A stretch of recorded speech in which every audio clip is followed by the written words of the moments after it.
Bismillahirrahmanirrahim. Assalamualaikum warahmatullahi wabarakatuh. Innal hamdalillah nahmaduhu wa nasta'inu wa nastaghfiruh wa na'udzu billahi min syururi anfusina wa min sayyiati a'malina may yahdihillahu fala mudilla lahu wa la mudilla lahu. Asyhadu an la ilaha illallah wa asyhadu anna Muhammadar Rasulullah. Allahumma shalli Muhammad wa ala ali Muhammad amma ba'du.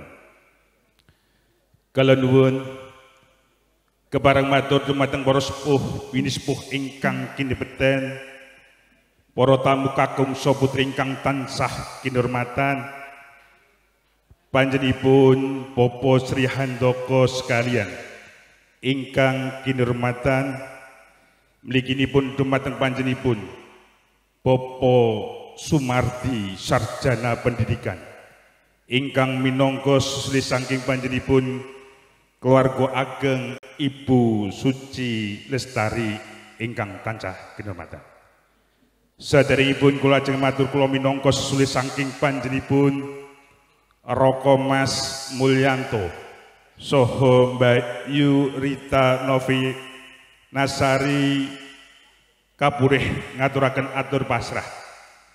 Nun inggih langkung rumin monggo kula dherekaken munjukaken ras puji syukur alhamdulillah dumateng ngarsanipun Allah Subhanahu wa taala ingkang sampun paring kasarasan, kabahargan, katentreman dumateng panjenengan talah kawula saged ngempal manunggal silaturahim wonten papan barkan menika kanthi manggih rahayu wilujeng boten wonten alangan satunggal punapa.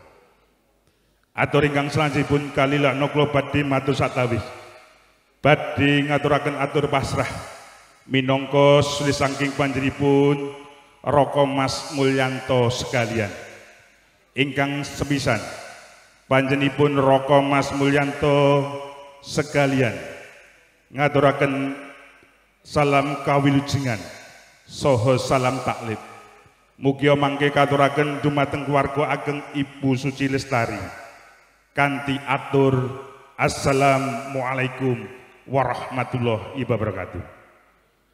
Atur ingkang nomor kalihipun kula kapiji masrahaken temanten kakung ingkang aseslih Bagus Anggit Setiawan putra calonipun panjenenganipun Roko Mas Mulyanto saha Mbak Yu Rita Novia Nasari ingkang mangkih badhe kadhawuhaken kalian Roro Ayu, Dila Listi Ika Rahmawati Alimada Akun putra estinipun tinilaripun panjenenganipun Bapak almarhum Rohmat saha Ibu Suci Lestari.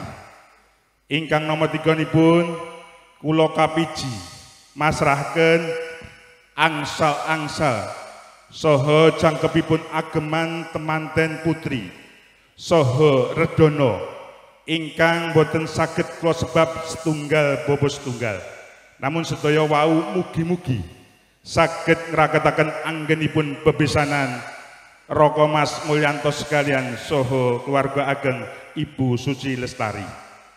Ingkang nomor sekawanipun bilih mangkih katuraken dumateng keluarga ageng Ibu Suci Lestari temanten sarimbit badhe kaboyong mangkih dalu kirang langkung tabuh 19 langkung 3 doso wedal Indonesia Giren mapan wonten Dukuh Pabilan RT setunggal RW kalih Pabilan Kartosuro Sukarjo Makmur. Ingkang nomor gangsalipun mbok menawi kula sak pangombyong anggenipun nderekaken temanten kakung menika kathah kekirangan kirang subosito dumateng keluarga ageng Ibu Suci Lestari lan kula minangka talangi basa mbok menawi kathah kekirangan kirang tatasti nyatur kula nggih wantu-wantu nyun agunging pangapunten mekaten ingkang saged kula aturaken kirang langkung nyun ngapunten akhir kalam billahi taufiq. Wassalamualaikum warahmatullahi wabarakatuh.